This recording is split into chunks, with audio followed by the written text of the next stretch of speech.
All right, welcome to Real Estate Hustlers Podcast. I'm your host, Josh Appleman, founder and CEO of Appleman Capital. Today we're joined with Stuart Berryhill. Stuart is an entrepreneur with a passion for teaching financial literacy to young people. He's invested in over 270 units in Southeast and hosts the Money Vision U podcast, focusing on financial education. Stuart, we appreciate you coming on the show today. If you could let the listeners know a little bit more about yourself. Yeah, thanks for having me on. I love being guests on podcasts. I went to college, did that thing, and then I was a teacher and a high school coach outside of after college. So I did that for 5 years, and the money just wasn't cutting it for that. I loved it, love kids, still have a passion for teaching financial literacy, and so I kind of got my feet wet with that. I, Even though I wasn't making money, I wouldn't trade the experience for the world because I learned a lot, was thrust into some leadership positions, which has helped me a lot. But I started my real estate journey as a teacher, kind of buying a couple single family houses, renting those, renting out those. And after 5 years, I quote unquote retired from teaching in search of just a little bit more of a financial backing. And so began kind of a real estate entrepreneurship journey along with the daytime job, which is being an insurance agent. So that's the day job. And then just kind of do my own hobbies and side hustles for fun on the side. So I coach a varsity boys basketball team, and then I have my own podcast that I do. So I kind of have my hand in a few cookie jars, but that's kind of how I got to where I got to today. But when COVID hit, that was the last year of teaching, and I started getting into all sorts of Zoom real estate meetups and just networking like crazy. I mean, like once a day, on top of just listening to a couple hours worth of podcasts per day. I was just all in.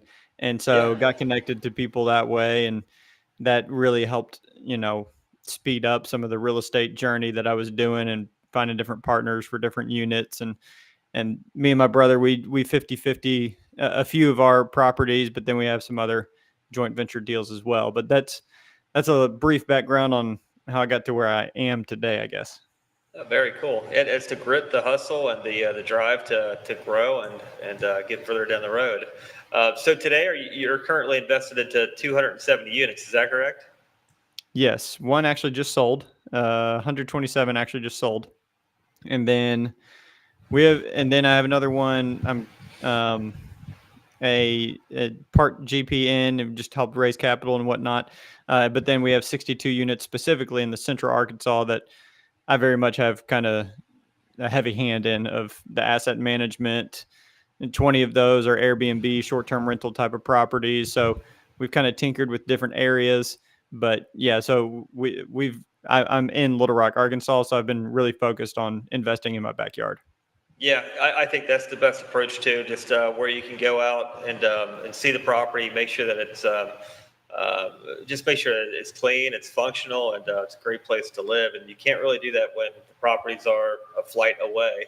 Mm-hmm. Um, Especially if you're on the come up, you're learning from experiences. If it's in your backyard, you can just kind of see how other people treat the property and know what those experiences are like. The same things are going to happen to the property, whether it's in your backyard or flight away. So you kind of helps you hedge against the unknown. Mm-hmm. But tell us about the property that just sold, how you found it, how you financed it, how you performed on it, and then just how that looks. Yeah, so that one I was actually just an LPN. So it was really how I got my feet wet in the syndication space, I guess. And I highly recommend that being a first step for people who are looking to get into the syndication space. A lot of people, I know for me, I was a teacher with not much money. So I was trying to figure out I had something and I was able to sell the property to use some of that money to roll over into this one. But, a lot of people look at the syndication space and they're like, oh, I can find a way to get in deals with none of my own money, which is true.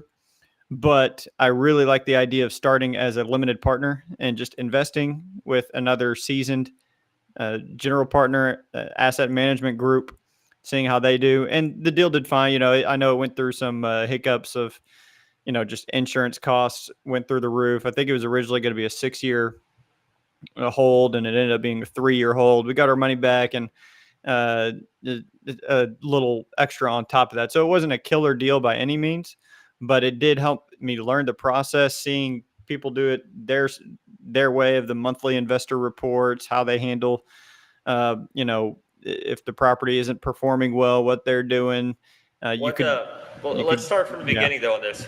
How did you find the deal? How did you get involved in the deal? Because there's a lot of dots we need to connect for the audience. So how can they go and yeah. So find a deal to be a limited partnership in? this was flat out from Zoom real estate meetups. I Okay. had met people, and there's one Zoom meetup that I would go to all the time. It'd be on Fridays, and you would get into these small breakout rooms. So I think people may think of Zoom meetups and they think of one person talking to, I don't know, 15, 20, 30 people. Well, the way they did this Zoom meetup was, uh, however many people would join, and then it would break up into small, like 4 to 5 small group rooms or whatever you want to call it. And you'd be in there. It's almost like speed dating in real estate.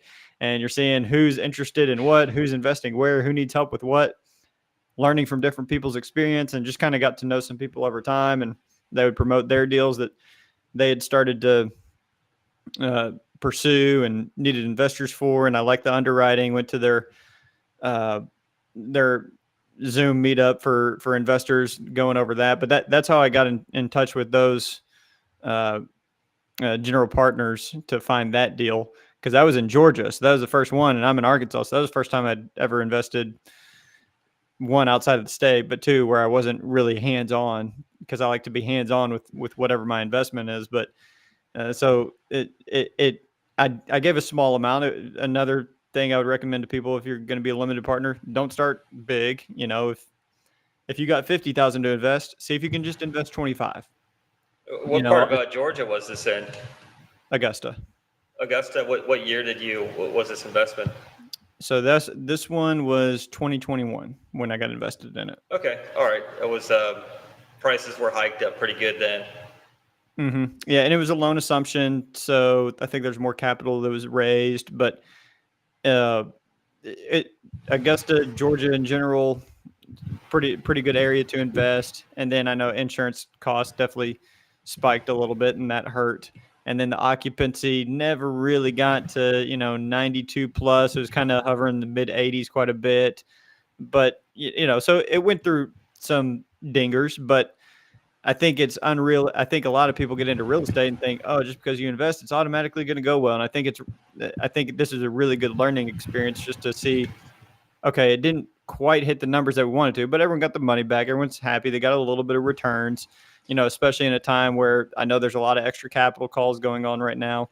And so it was a good deal for me to be in, and learned a lot from it. And it's kind of good just timing overall. But yeah, 2021 is when it started. And it wasn't a super high price per door by any means. I mean, the underwriting was pretty conservative with a lot of their costs, and then some of the insurance stuff came out of the blue, which I know really, hunkered up or the expenses.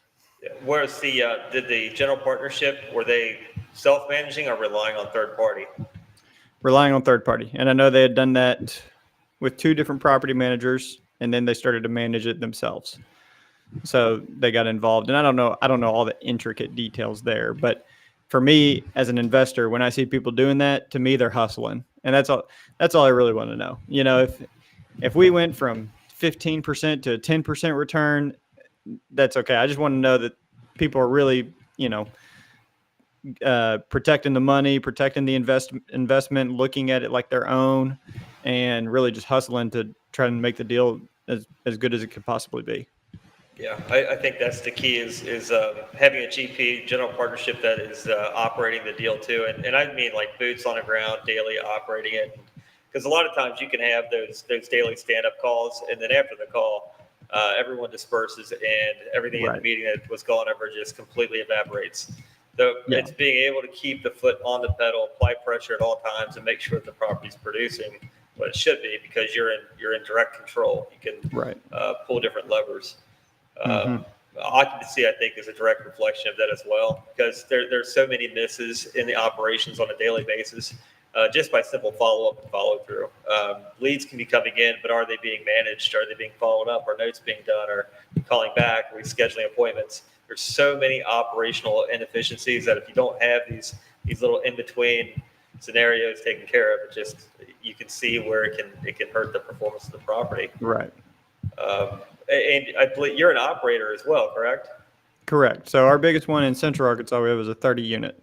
So it's not quite 127, but it's a 30 unit. So we don't have a full, payroll person. But yeah, I mean, with this one, I mean, like you said, you can get into these meetings and people disperse and do their own thing. Who's actually going to the property? I don't know, checking on the contractors, whatever it is. And so, I basically, a side hustle really is being a general contractor, because I got my own subs for everything. I've learned bad subs through hard lessons. And so it's really helped after being in real estate for kind of 4 years now, that I have all these connections and contacts. And so I take care of all the maintenance stuff, or I don't do the maintenance work, but I have my maintenance people do all the maintenance stuff, all the unit turns, things like that. So the property manager, I want them just focused on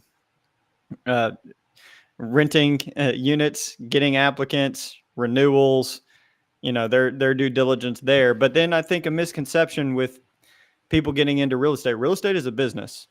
You don't just get into real estate, even if the property manager is great. You still have to manage the manager, as in any business. You want to set your expectations, and it's your job to make sure that those happen. It's not, a lot of people just want to blame the property managers, and I think a lot of people get into real estate and maybe they don't have business or entrepreneurship background in any sort of capacity. They think, oh, you just give it, if they're not doing a good job, you just get rid of them and find a new one. Sometimes you have to lead them, and sometimes you have to set your expectations, follow through. Okay, what's our pipeline look like? We had these leads maybe a year ago. Do we still have those leads? Can we follow up with those? The Facebook marketplace photos, those aren't quite up to our standards. Let's get it a little bit better on those. Maybe it's training them how to teach and talk to certain residents. There's some residents I've had to, help the property manager kind of properly talk to, and things like that. So you still have to learn to manage the manager. But yeah, I'm all over kind of having my hands inside the deal. I'm at the property a couple times a week for sure. Just managing the manager, checking on the turnovers and whatever needs to happen, and then just kind of seeing what the vibe of the property is. What are residents saying? They think I'm with management, but I'll go around. Hey, how's everything going out here? Anything I need to know about? And your fingerprints are all over it. So I think that's important for people to really understand that they need to do if they get involved in real estate. Tell us about the 30 unit. How did you find it? How did you acquire it and start running it and managing it? Sure. So this one was 2022. We closed this one, got it at a great price per door. I knew the area well because I grew up like a block from it. And so it was B class at a C class price. And I knew we could do standard, maintenance, turns, little things. You didn't have to do much to really get it to where it needed to be. It overwhelmingly met kind of the 1% rule. I know some people don't look at that as much in commercial real estate, but I still like to peek at that. But so we found that it actually came on the market, like Zillow. And the day it came out, I called my partner who lives in DC. I was like, this is a great price per door. I'm driving there right now. It was a Sunday. I remember. And so I drove there and checked on the property. I was like, yeah, we need to pursue this one quick. And so I think we got it under contract like the next day or two, and then did some renegotiating from there. And, got it at like, what was it? 58,000 per door, which was a great spot for this area. And then this is a joint venture deal. So we just kind of had there's not too many investors in it. I think it's 7 total. And we raised the $550,000, $600,000 of capital needed, and got actually a loan from a local lender here that we liked. And yeah, about to come up on 2 years owning that. And it's taken a little bit longer I've definitely learned some lessons of what I would do differently if I could go back. I mean, the property's fine, but there could have been some ways to more quickly stabilize the property to really get it fully occupied with the right people, get rid of the headache tenants that were there before that wanted to try to do things their way. I was too merciful with them to start. You listen to some of those stories sometimes and people could say they're going to pay. And so just kind of learned those lessons. And Then the eviction process would be a little bit annoying of how long that would take because there's only two people in our county that were doing it, and so you just learn a lot of the lessons that way. But yeah, we bought it at a good price, and our goal is to long term hold things, but we'll see what we want to do here because we definitely bought it at a pretty good price per door, and could definitely make some money selling it in the 5 year or less time frame. But yeah, we actually found that one on market. Awesome. So are you going to refinance your partners out? They make their money on their money and keep it forever, or what's the just sell it and move on? We've thought about that, but I don't think I don't think we'd be able to fully do that at a refinance. This could be a sell and move on. We'll see. I mean, I always tell the partners in the group, I mean, we're just a team, so we've got to figure out what works for everybody. And but my goal generally with real estate is to buy and hold as long as you can. I mean, I look at stuff of like, man, if you own something for 20 years, I mean, just look at how much it's appreciated or however long, I mean, let alone cash flows. And I think a lot of people, you start looking at 3 to 5 year holds. And to me, that's just like flipping properties, and finding a good deal is hard. And so if you're flipping properties, that becomes a full-time job. And so I like the buying and hold aspect if it's possible and if it's the best fit. But I don't think a refinance would cover enough of the cost to be able to buy everyone out. So I don't know that that'll be our play. And I know I've got one partner who really wants to do something like that, and we'll see if he gets creative in how he wants to do that. But that's kind of in the works. What are you seeing on the delta from in-place rents to where you all are pushing them to? So we haven't really super aggressively pushed rents because we haven't really needed to. We just really needed to get it occupied with good tenants paying on time. And so, we're not the bottom of our area in the market, but we're a competitive one bedroom. So I think, I mean, the one bedrooms will push probably about 725, and then 5 and 5 pest and trash, 35 water, and then 12 for renters insurance. And then the 2 bedrooms, they can go for closer to 800, depending on the size. We have kind of a variable size of units, but yeah, 800, even 850, we've been able to get with 2 bedrooms. And so that just kind of depends on what some of the upgrades are in each of them and the size of the unit. But that's more or less what we're pushing to, which is not by any means, even, I mean, there's definitely 1 bedrooms that are 2-bedroom rates and 2 bedrooms that are $1,000. So we've definitely got room that we can improve and grow. But there's something to be said, I think, about just when you have good residents there, just keep them. I mean, there's something to be said about that. When there's no headache, even if it's $50 less per year. Okay, we're talking, $600. First, and I did see a study at one point, and this has always resonated with me. It is 10 times cheaper to keep a client than to lose one and go find a new one. And I think of that with kind of real estate. It is so much cheaper if you can find a good resident, keep them there, even if it's a little bit cheaper, than to have to vacate the unit. Maybe you have to do some unit turn work. Then you got to spend on the marketing if you got to do that. Hopefully you have a pipeline full of people that are just ready to come, but that may not be the case.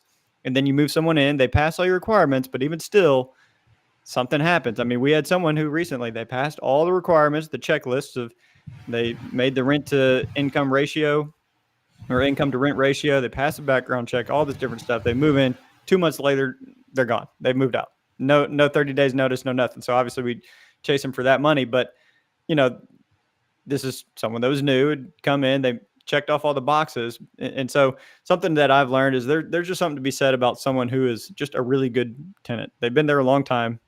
There's never any issues, because a lot of people want to get into real estate and not have headache. And sometimes you may take a slight pay cut to not have that headache. But man, for me, that is what I've learned. Maybe I'm alone in that, but it has been highly worth it. Yeah, I think the LPs can sign on with no headache, but the owner operator, that's going to go wherever you go. No matter Right. what business it's in, the headaches will be there. People, it's just it is what it is. It's being in the driver's seat, managing and maintaining operations. How are you comping your rents? That seems pretty low for the 1 and 2 bedrooms.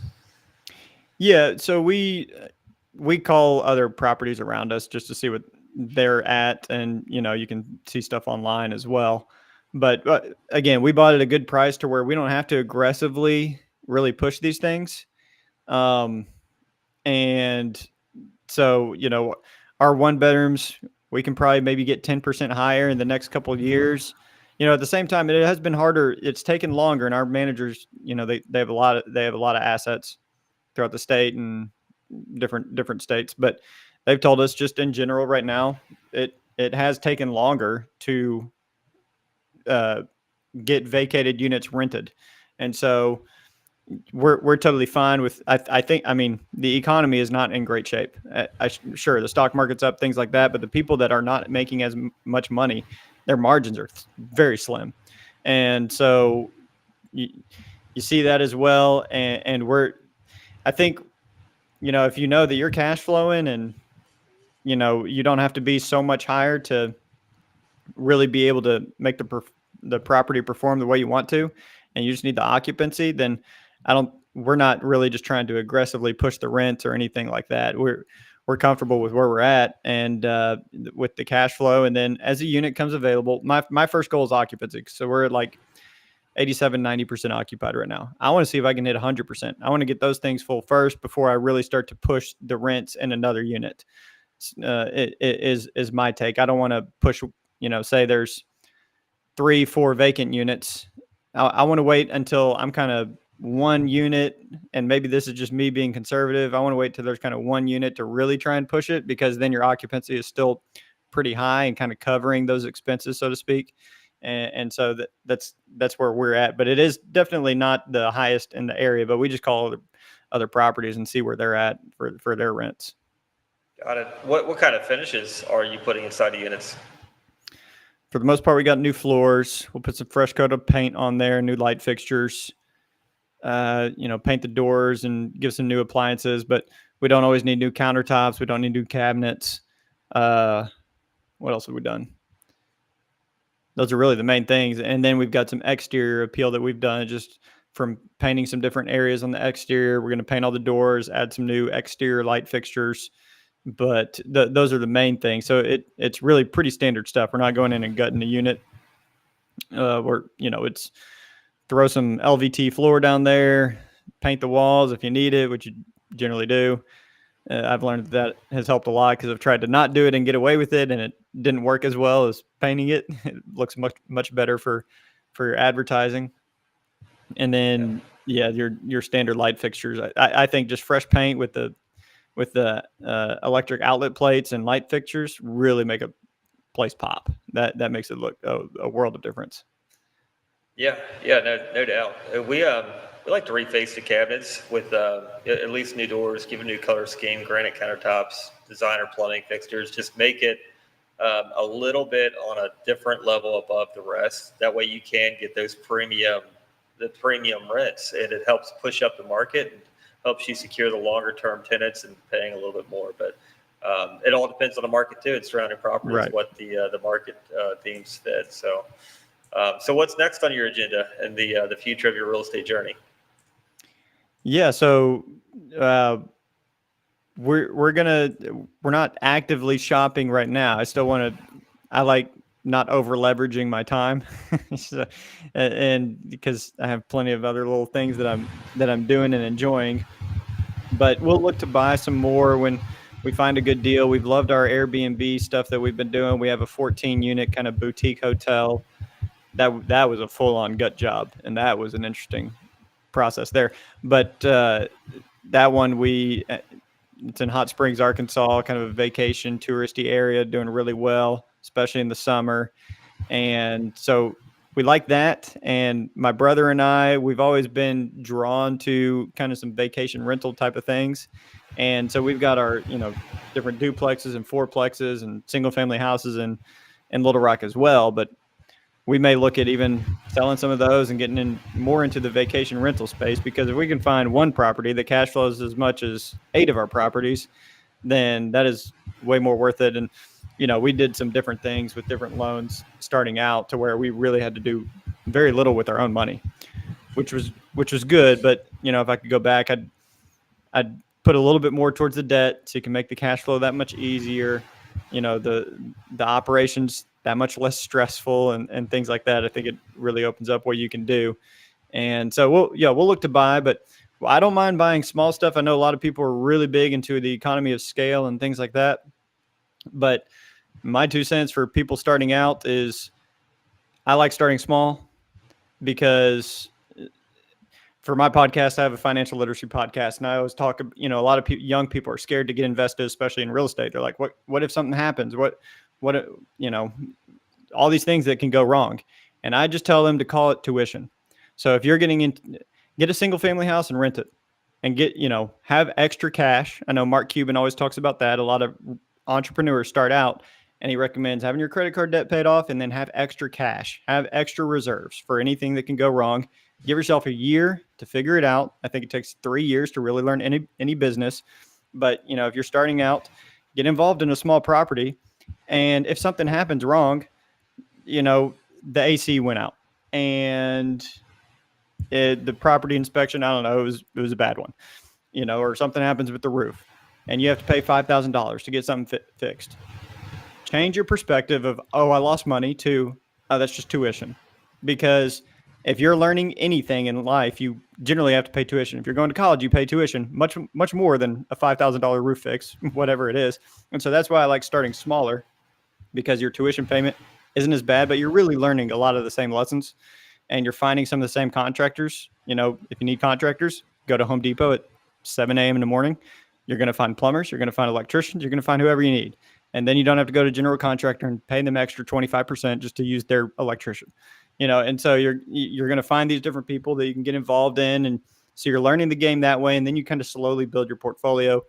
And if you want to pursue bigger than single families and duplexes and fourplexes, that's fine. Go for it. But I like learning those small lessons first. And so I really think we're going to get back to some of those basics for us, because even in having these 30 and 14 units, we don't have that much equity in them.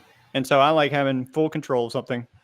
I like having, me and my brother partnering 50-50 or 100, or maybe I get some 100% equity and attacking it that way. And so we might even look to go backwards here and go smaller and buy up some different areas. I had a real estate mentor tell me, if you're starting out, focus on a street, focus on a neighborhood.